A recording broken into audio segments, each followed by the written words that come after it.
But even on the World Poverty Index, the number of poor people in Nigeria has reduced. That's the extremely poor people in Nigeria has reduced.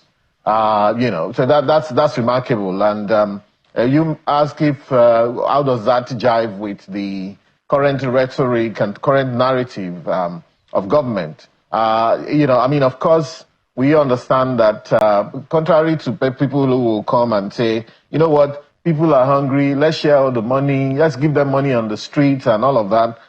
The current administration of President Bola Ahmed Tinubu is saying that, look, we are not going to really be sharing money. We want to do something that takes us on a different trajectory, that paints a new picture, that prepares even our children and unborn children for a better life than what we have had. Even though it must be said also, for those who try to compare Nigeria to 1960, that in many ways we are living a better life now than used to be the case. That's the truth. In 1960, just after independence, we had a whole lot of people, of course, living in villages and so on.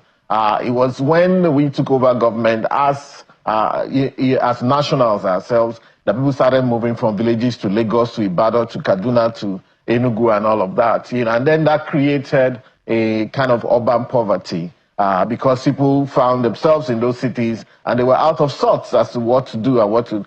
So anyhow, now the focus of President Bola Ahmed Tinubu is not only to tackle the poverty issue, which is historical, like I've said. Part of it is historical. Part of it is, this is where we find ourselves.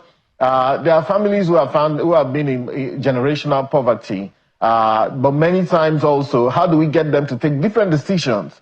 There are people who have children today and say, okay, you know what, we don't want them to go to school because I didn't go to school, so why would they go to school and all of that? And then that becomes a generational issue, people recreating themselves, people believing that they have generational curse, for example, is a curse against us, we're not going to live. And of course, if you have 100 people in the room and 10 people are poor and hungry, the voices of the 10 people are going to drown the remaining 90 people.